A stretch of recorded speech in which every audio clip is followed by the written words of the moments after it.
Shop Talk Live number 200. 200 episodes. You've listened to 200 episodes of people talk about woodworking.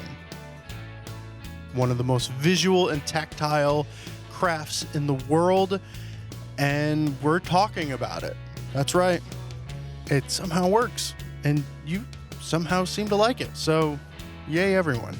So we've done 200 episodes of this podcast, and we're hoping to do 200 or 300 more before all is said and done. And that's only because you keep sending us questions, and thank you for that. 200 episodes, and it's only because we have awesome listeners. We are really thankful to you for keeping this ship afloat. So first and foremost, thank you to all of you. So for this episode, it is Tom, Mike, and myself at the North Jersey Woodworkers Association meeting a few months ago. And we went there and we talked about the magazine. And then after a little bit, we did a podcast recording where the members of the NJWA asked us questions. Just so you know, some of them might be a little bit less than audible. I did everything I could in post-production. It was a really great conversation about woodworking. A lot of great questions. We were really happy with the questions presented. If you've never been to a guild meeting, you need to go on Google and see if there's a woodworking guild around you. I lived in Nashville for 15 years, and for 14 3/4 of those years, I didn't know that there was a woodworking guild that met like 10 miles from my house. And I regret that a lot. So go check out if there's anything by you, because woodworking guilds are an important part of the woodworking community. Being in person, talking about woodworking in person, helping each other, handing over a sharp tool and saying, try this, there's no replacing that. And you know me, I am as much of a fan of online woodworking as you're ever going to find. But there's something about the actual in-person meeting experience of a woodworking guild that is irreplaceable. So if you're in North Jersey, check out njwawoodworkers.org. Their next meeting is October 21st at 7 p.m. in Pompton Plains, New Jersey. Again, 200 episodes. Thank you. We owe it all to you. And let's get on with the show. So we were told that everybody here would have some woodworking questions for us. We just spent a little bit of time talking about the magazine and the website and all that and how things operate on our end, but hopefully everybody has a question or two for us. So you have Mike Pekovich here, you have Tom McKenna here, and I happen to be here as well, unfortunately, for you. But so does anybody have a question that you would like answered on the podcast? All right, Mike Schloff in the back from the Maplewood shop. So, what do you like better and why between Western push saws or Japanese pull saws? Okay, so Mike asked, what do we like better and why between push saws, Western style push saws, and pull style Japanese saws? Mike? I think there's benefits to both. Yeah. I started with the Western style saw for cutting dovetails. I kind of discovered Japanese style pull saws and used one of those almost exclusively.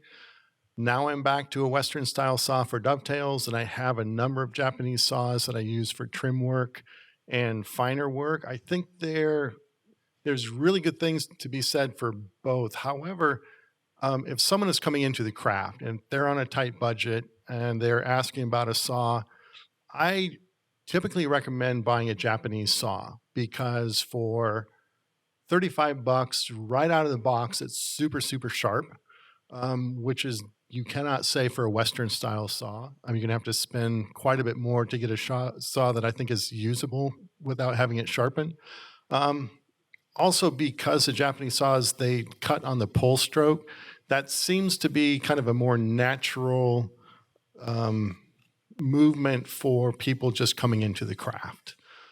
So inexpensive saw, really sharp, a little bit easier to use, I think, right out of the box. So I think that is a really good buying choice. However, I would definitely recommend a Western style saw in the long run because not because it is inherently more accurate, but I think it leads to more accurate results in the way that we, as Westerners, are typically using saws, meaning we're at a bench. The workpiece is probably clamped at a bench vertically, most likely.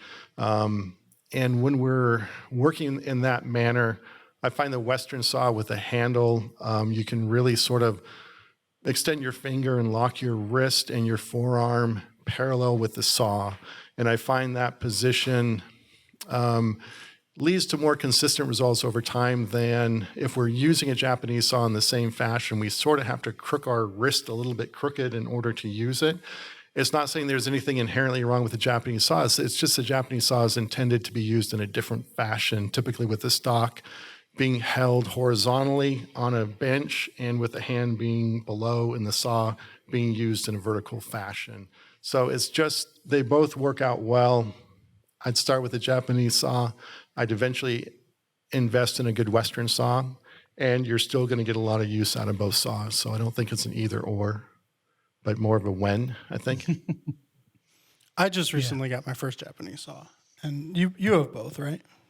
No, I have mostly Western. I have one Japanese saw that I use mostly for flush cutting, for plugs and things like that. But it's not like a choice that I've chosen necessarily Western over Japanese. I just have some really good Western style saws and have had other tools to buy. I haven't gotten to buying a Japanese saw yet. I've always thought that for my first saw was the Veritas, like $65 or something like that. Yeah. The thing that I love about that for a first saw is it's not delicate.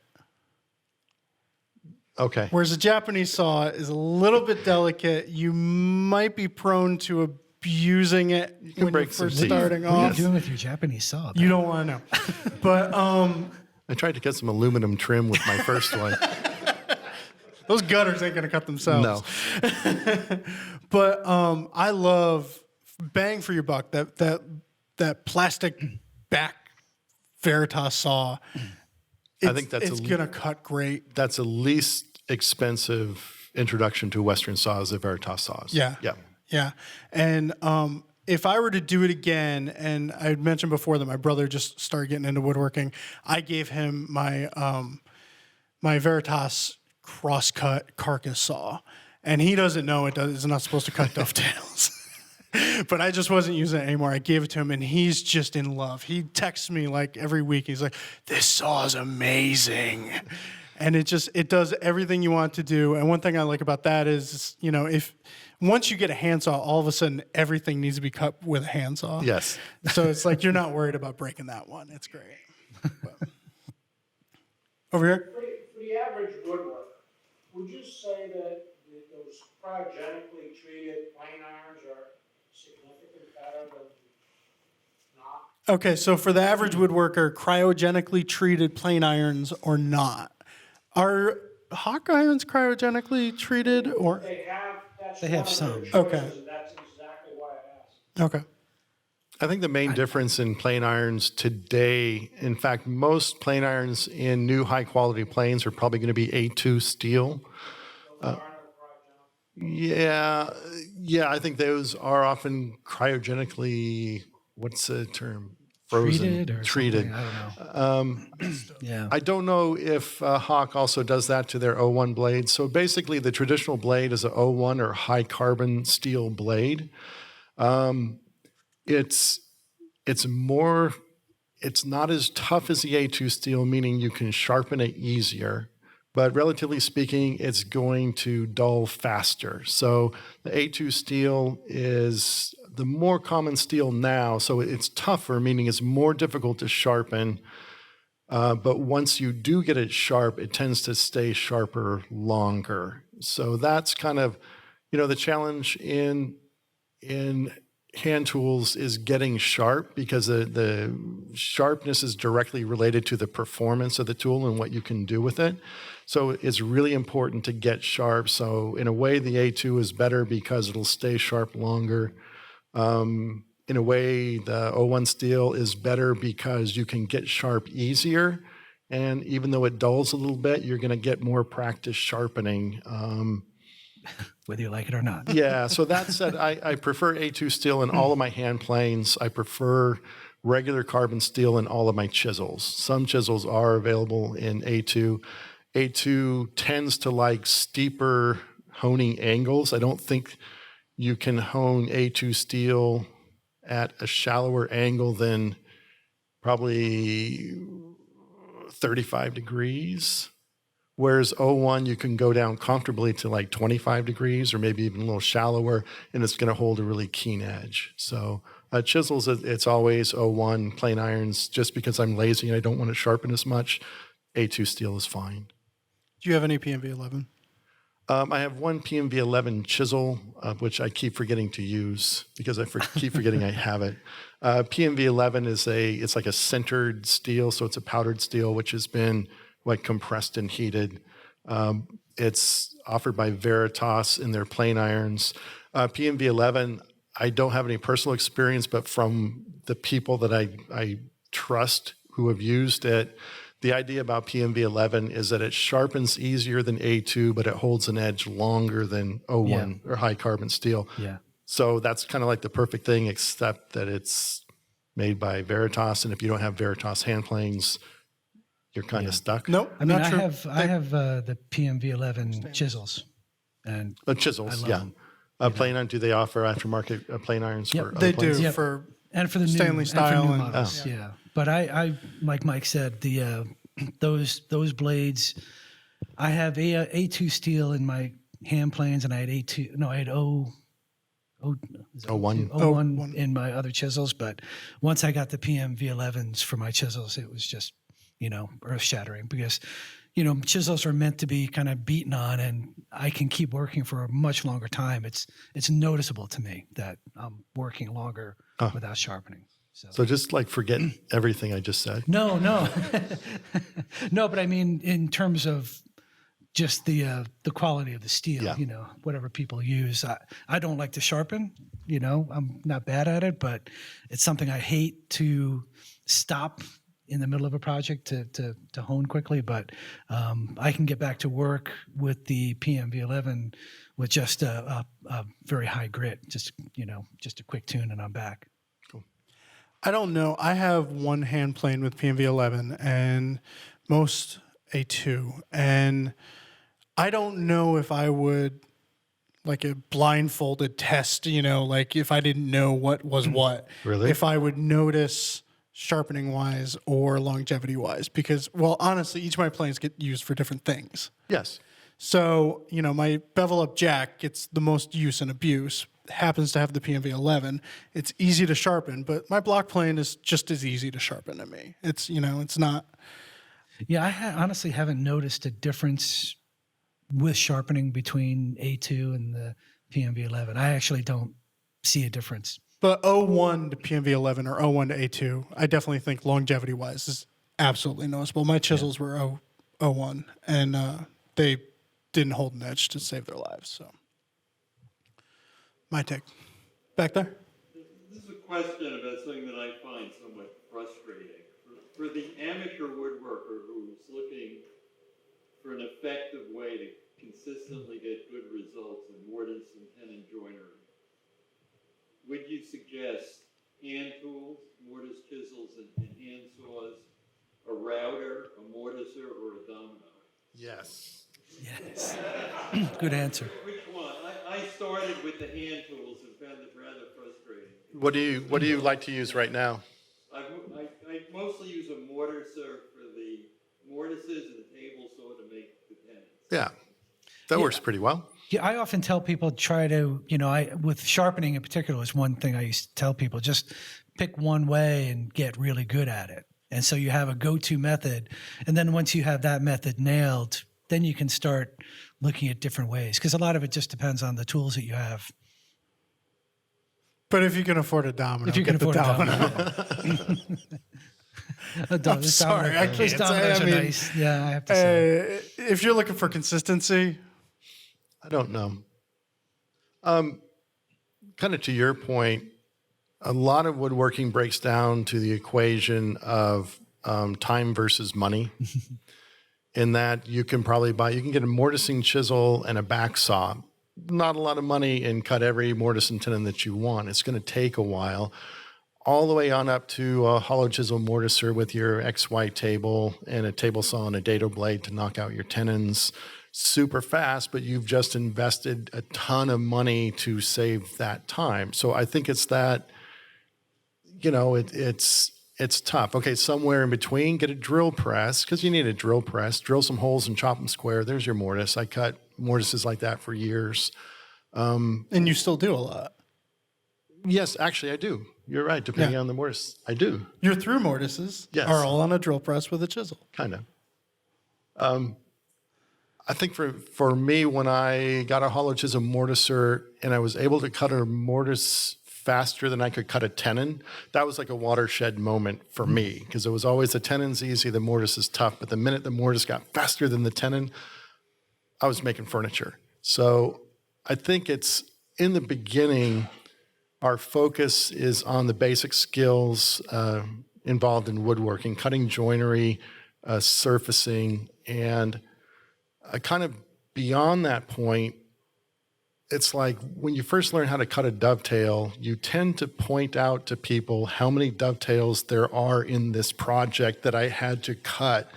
And the more comfortable you get cutting a dovetail, the less it's about the dovetail, and the more that joint is just a part of this piece because that's what it calls for, and you're sort of thinking about other things. So the whole thing about the best way to cut a joint, to what Tom said, is kind of figure out the result where you want to get, and then that is always your benchmark, and figure out a way to get there, and then you can try a different way to get there and determine, okay, a router is faster, but I hate using a router, so I'm not going to use a router.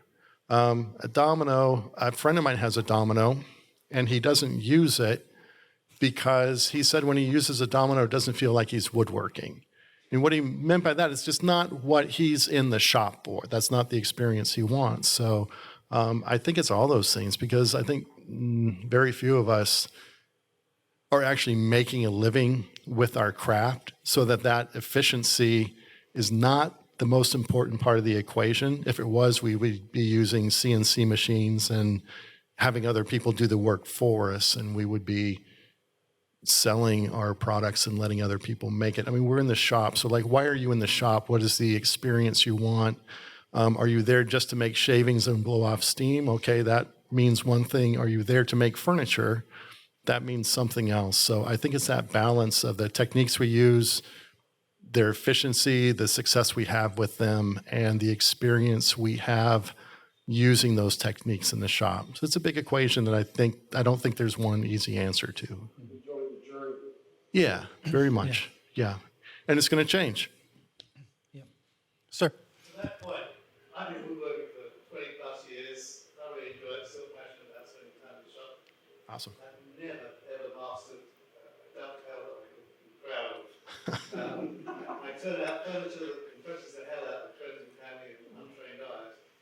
Should I invest my time learning how to do dovetails, learning how to use SketchUp, or should I just hang out next? Dovetails are funny, and I think any joinery is, it's all about skill building. But one of the things when I'm not a full-time furniture maker, so, I sometimes will have a week or two without being in my basement shop. But every time I'm getting ready to cut dovetails, for instance, I don't remember who taught me this. It may have been Chris Gochner, but I just go through a series of cutting exercises, just cutting a straight line with my dovetail saw. And I just do a bunch of those. And then once I'm back to, I've got my control, then I start doing the real thing. And going through those exercises before I cut the real joint has helped me tremendously. And I don't fear dovetailing anymore. And Mike has these great tips on using the blue tape method. So there are a lot of ways to kind of overcome, but it's all about muscle memory and just practice. When we were at Fine Woodworking Live, I was talking to somebody who had recently finished a beautiful piece. It was one of the attendees, and he sheepishly said, I have to admit, I use one of those little hand dovetail guides, you know, the little angle finder guides. And it was like, so, you know, and he goes, you know, I don't do it often enough to build up the muscle memory. You know, I could do it for a week and get the muscle memory, but I might not cut dovetails again for, you know, like for a while, and I'll lose the muscle memory. So, and he's making beautiful furniture with precise dovetail joints, and he should just stop telling people if he's ashamed by it, you know. But after talking to him, I was like, you know, maybe next time I cut dovetails, maybe I'll do the same thing, because I have the same problem. I cut 4 or 5 sets of dovetails a year, maybe. I'm in my shop every day, but I'm just not cutting dovetails. So, like, what's the shame? Well, it's a woodworker thing. Every time you make a project and you give it to someone, you know, oh, I messed up that, or I messed up that. And most people be like, you messed up what? You know, it's this weird thing that a lot of woodworkers have. It's just like, we do it in the office. We have to beat each other up because you made a mistake that most people won't even notice. It's just kind of a funny thing that. Whenever somebody finishes a piece, sometimes they bring it into the office. Everybody like piles around and oh, look at that, and then the person just sits there and just spews every joint. It's a confession, and it's like I've seen you do it, and it's like, oh yeah, that one went a little weird, and it's like, well yeah, but you're still, you know, you're gonna put the picture of the other one, the other dovetail of that drawer in the magazine. I'm gonna Photoshop that sucker. So I mean, okay, so maybe you need to kind of change your attitude a little bit. I mean, in terms of expectation of like what is perfect. If perfect is like perfectly gap-free, machine-made in quality, then I don't think anybody's really going to hit that. Like when you say you're making dovetails that you're not satisfied with, it kind of sounds like you're not enjoying cutting the dovetails because you have this expectation of that it's going to not turn out well. So I'd say if you're saying, no, I enjoy cutting dovetails, then I'm saying, well, who cares how they look if you're having fun cutting dovetails? But I think it kind of goes hand in hand. It's like, well, yeah, if I cut perfect dovetails, I would be enjoying it. I don't know, not necessarily. I think just like Tom said, if practice more to the point where, you know, said that notion, practice with your saw enough so the expectation is that you're going to hit your line as opposed to the expectation is that you're not going to hit your line, because the difference in stress level between those two expectations are very different. So, yeah, get confident, hit that line, let it go. It's good. It's not going to fall apart. Move on.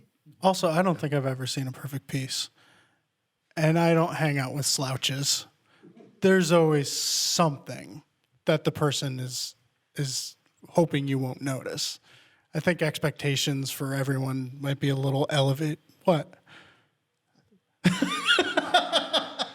I might have seen one. I came up with a real good solution for that. I've been doing a bunch of scroll saw projects, and some of them from my church, which we're going to sell as kind of a fundraiser. And I always tell people, you know, the old masters, Michelangelo, Raphael, all of those guys, purposely put a defect in their work because they felt that only God was perfect and that man could not be perfect. So I show everybody my work and I say, any defect you see in there, I put in there intentionally. The intentional defect. That's what Gary Knox Bennett did with the nail in the cabinet. Yeah. What issue was that, Mike? Was it the back cover? That was before I got there, so I'm not going to name that issue.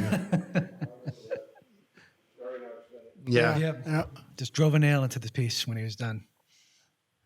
Any other questions? Yeah. So, like a lot of people, I work in a detached, unconditioned garage, and I get my lumber from lumber yard that also is open to the outdoors, about 20 miles away. Kill dried lumber, all that stuff. So I don't have the patience to wait however long it is I'm supposed to wait for it to acclimate, but you think that 20-mile distance is going to be a difference in climate? Do I have to wait? I don't think the mileage difference is the issue. It's how the lumber was originally stored. Like if it was kiln dried, but if it's an unconditioned shed and you're working in an unconditioned space, chances are you don't have to wait at all. I really err on the side of hating to wait myself. If I'm really concerned about it, especially if I'm using air-dried stock and I'm not sure, get a moisture meter. And they don't have to be really accurate in terms of telling you what the moisture percentage is for the wood that's coming in. All you need to do is compare it to wood that's already in your shop. And it's got in different species, they vary in density, so you're going to get different readings. But if you're working in cherry and you bring cherry into your shop, measure it against a board that's been in your shop for 6 months or a year. If there's no difference between those two, go to town. If there's a difference, go to town, but you're going to be in trouble. So Do your joiner quick. Do you have a multimeter?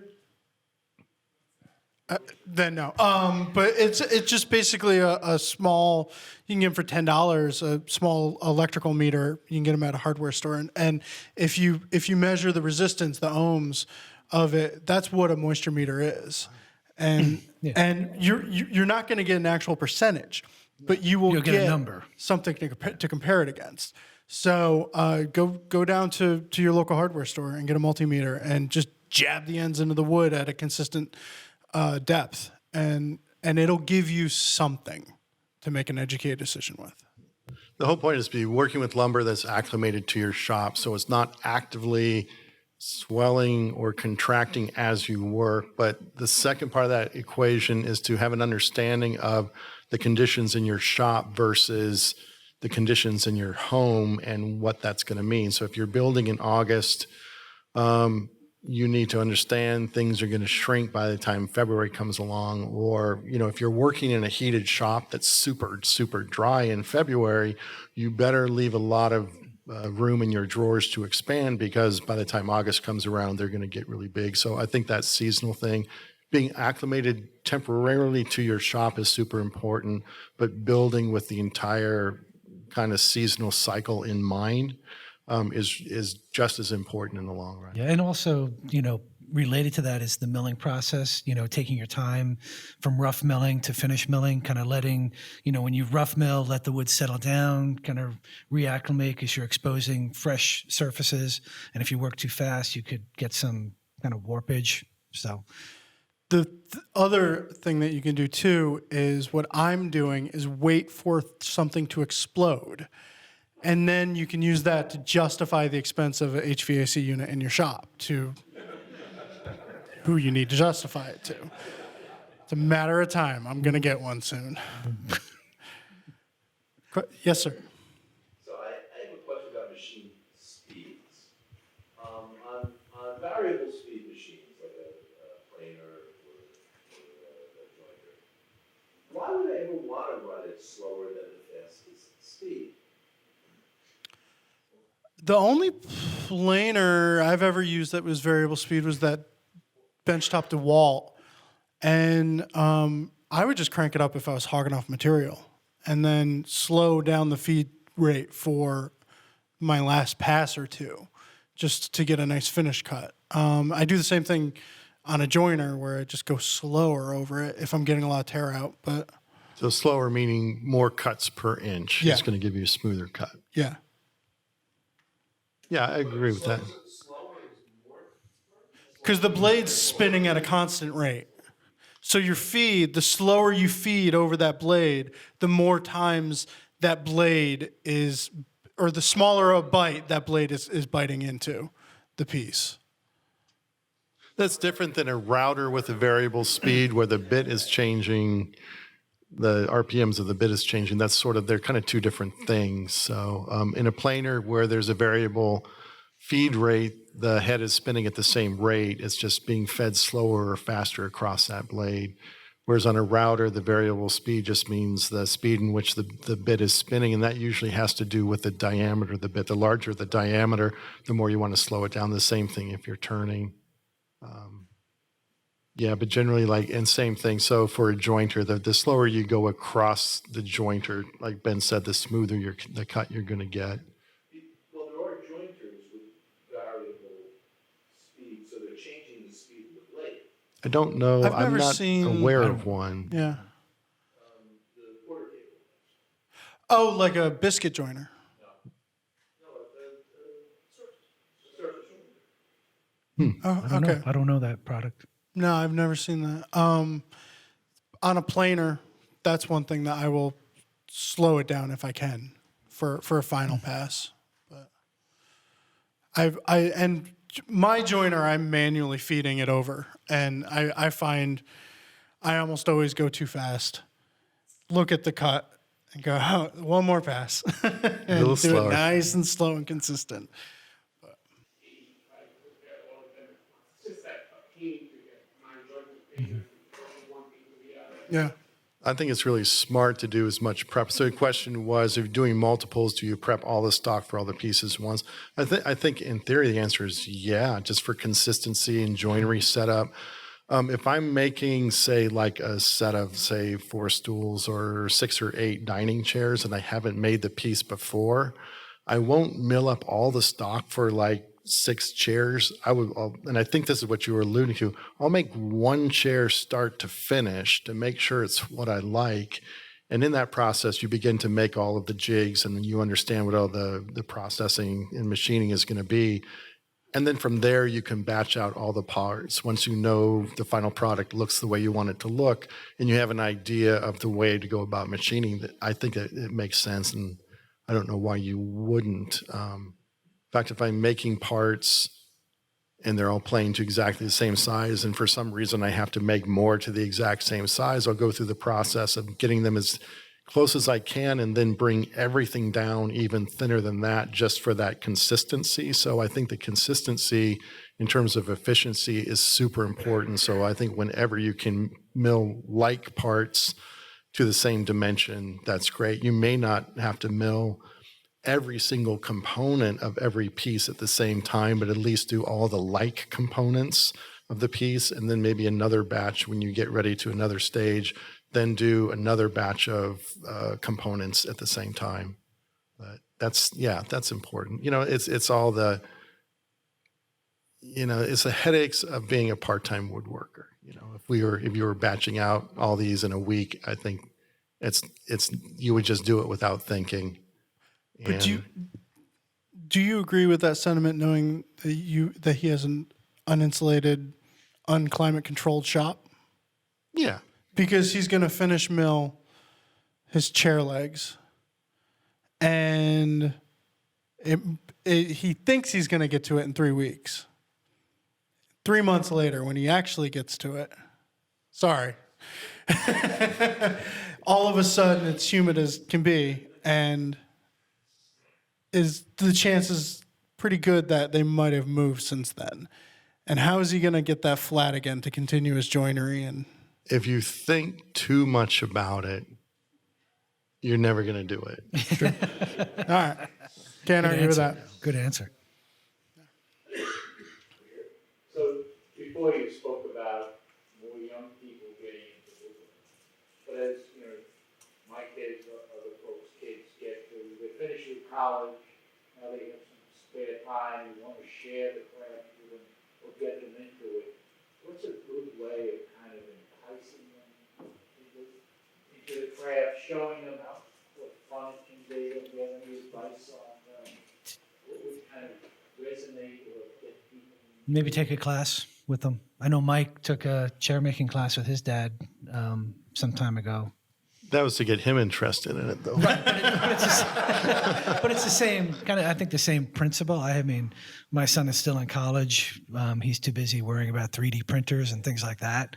But I think it would be fun to do a simple woodworking class. I think he would. He's a hands-on kid. He's just kind of doing it a different way than we are. But I think that's a good way. Maybe take a class together, get some bonding time or some anger time. I don't know. I think that's a good method. I know, like if they want a new coffee table or something, offer to build it, and then maybe say, hey, you want to come over and help out and just get them in the shop a bit. Because once you start doing it, it's usually pretty fun.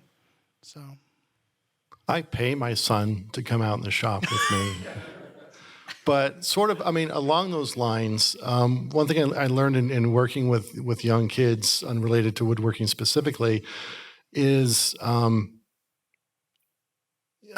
if you want someone to engage with them, I tend to frame it. I learned this from people in terms of me needing help. Hey, I really need you to hold the end of this string for me, please. So I think even if it's small tasks within the shop, hey, can you come out here? I really need you to sand these 500 pieces of wood for me or something. Frame it in a way where you can get them out there, not do you want to, because the answer is always going to be no. But it's just like, hey, can you come help me for a minute? And then that's it, and let it go. Maybe it's a small thing. And then, eventually, if you're lucky, it may turn out to, hey, what do you need help with? And then it's like, I'm glad you're here because I really need help sanding these other pieces of wood too.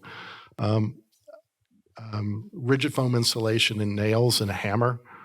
For young kids, that's fantastic. Just being able to hit anything with a hammer that's gold. So, and I think, Mike, your whole mission is to get younger people interested in woodworking. How would you answer that question? Be very patient.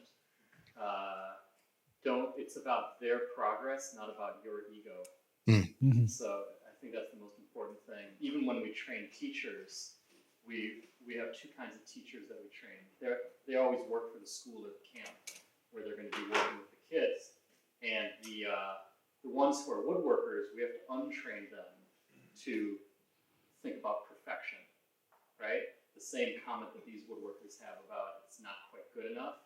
You have to forget that. And we tell kids things like, something will go wrong. It's how you deal with it that matters. And, it's handmade. It's not meant to look like a machine made it. So really resetting expectations around perfection, like you were saying earlier. Cool. And then just being really patient and accepting.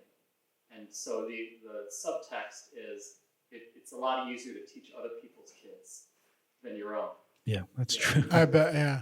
Yeah, I used to be, when my son was younger, he was in the Boy Scouts program. And we were fortunate that we were continuing a woodworking, badge and curriculum involved in that. And so they used to call on me to come out and help these kids. And that was one of the big things I used to have to overcome. It's like, they're 9 years old. They're not cutting dovetails. They're using dowels and they're putting stuff together. It's not going to be fine woodworking, but they're having a hell of a time doing it. And so kind of creating an environment that's fun for them at the beginning, hopefully will last through their high school years and beyond. I mean, for my son's Eagle Scout project, he built a bench for a bike trail in my town. And so at least he didn't 3D print it. He actually, designed and built a bench with a bunch of the other scouts and installed it. So I'm optimistic that he'll come back to it at some point once he's out. Yeah, just to follow on, the attitude is you got to start somewhere. Mm-hmm. Everyone's first project was, you got to start somewhere. So right. It's not about, nobody's born an expert. And so it's letting them, have that good feeling, and then maybe they'll become an expert. Yeah. If they enjoy doing it. Don't be afraid to fail. Because you can always redo it. So, back there.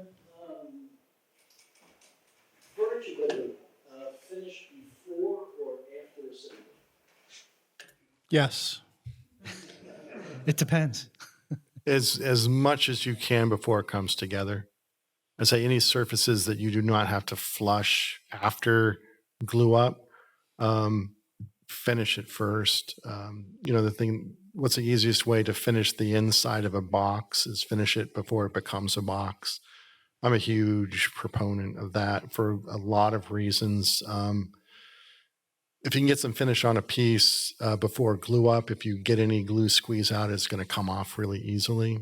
And also if you can get just a quick coat of finish on a piece and sand it, just by raising the grain, locking it in place, and then sanding it smooth, you've created a really smooth, stable surface to build a finish on later.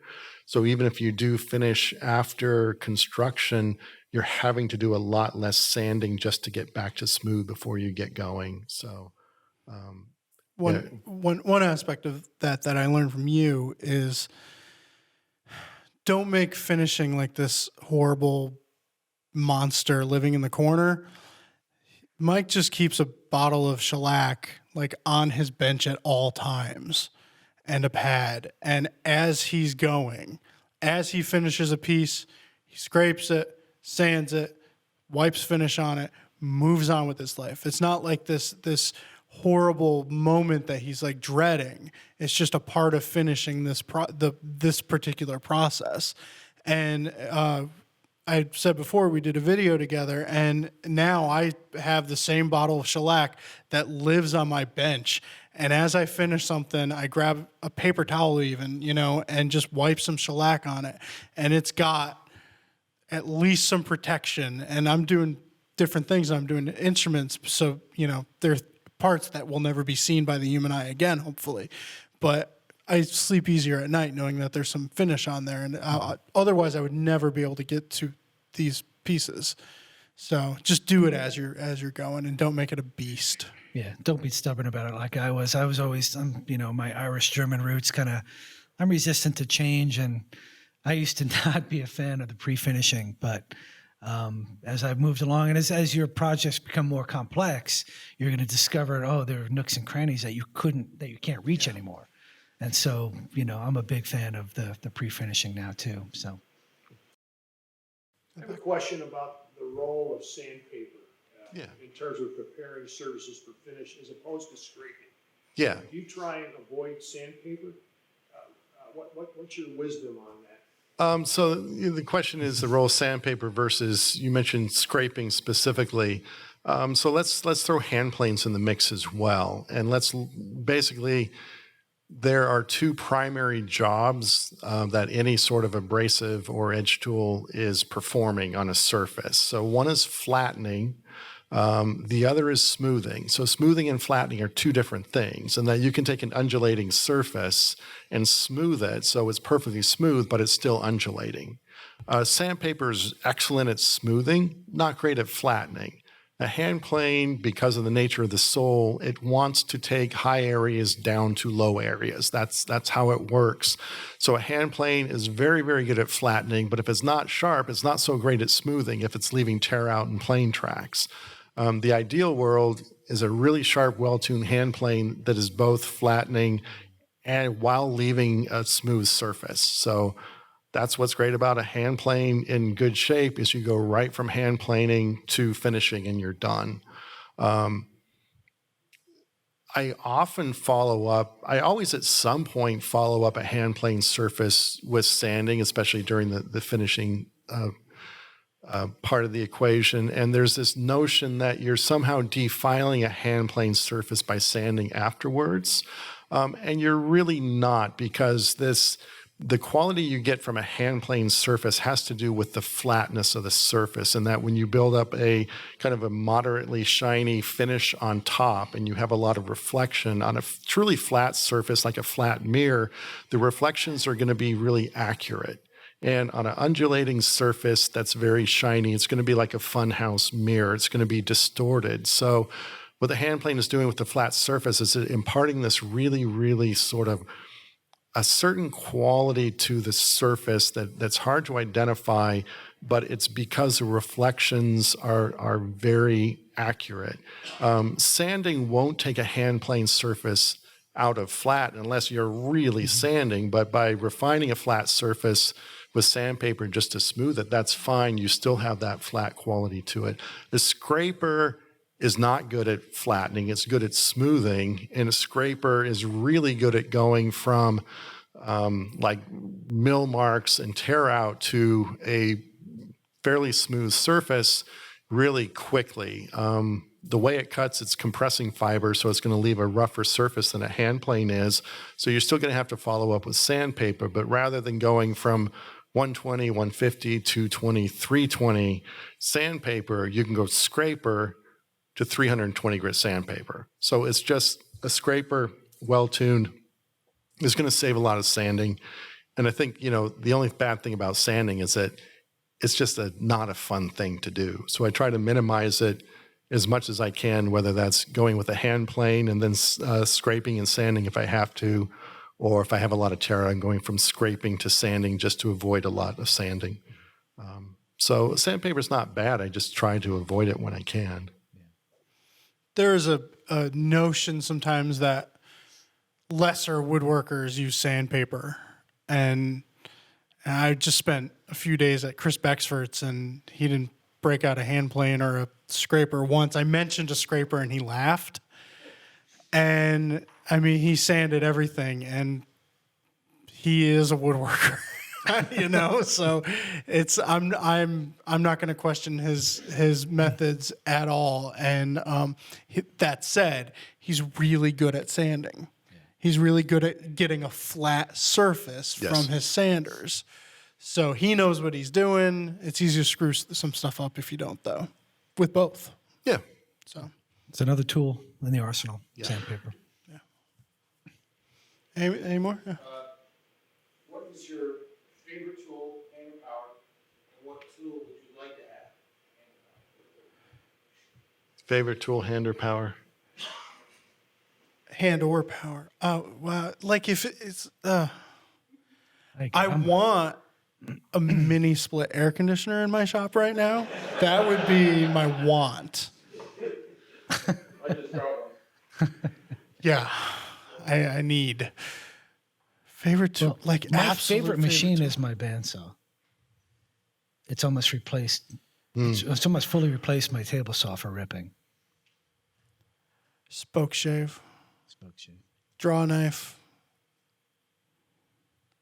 I love my Veritas bevel up smoother. Bevel up jack. They're all good. They're all good. Favorite. I don't know if I have a favorite. I just like being in my It's shop. like naming my favorite album of all time. I don't know if I have one. I do keep my 1/2-inch chisel at hand all the time. It's the one I use the most, but I wouldn't call it my favorite. It's probably my most used, but Yeah, I think that there are times when it's, it's a Travisher. There are times when, it's my table saw. So I can't. We always joke on the podcast, your all-time favorite tool of all time for this week. And that's true. It's really like, what's the one that's doing it for you right now? Because I don't think I could ever pick a favorite. Findwoodworking.com. That's my favorite tool. oh god. Oh my. Good plug. Yeah. Anything else before we wrap it up? Anything lingering? All right. Well, Best podcast ever. Yes. Actually, no. yeah, that's Serial. Oh, it's not a big podcast crowd. That's good. Best. Yeah. Okay. All right. Listeners laughed. All right. Well, that does it for this episode of Shop Talk Live. If you have any questions you'd like us to answer on the show, send them into shoptalk@talk.com. If you're watching on YouTube, click that thumbs up button. Head on over to njwawoodworkers.org. njwawoodworkers.org. If you are in the New Jersey area, especially in the northern Jersey area, I'm sure there are members from New York, maybe? You're not far? Okay, so they are welcome here as well. So if you're in the northern Jersey area, southern New York, whichever it may be, head on over to their website, check it out.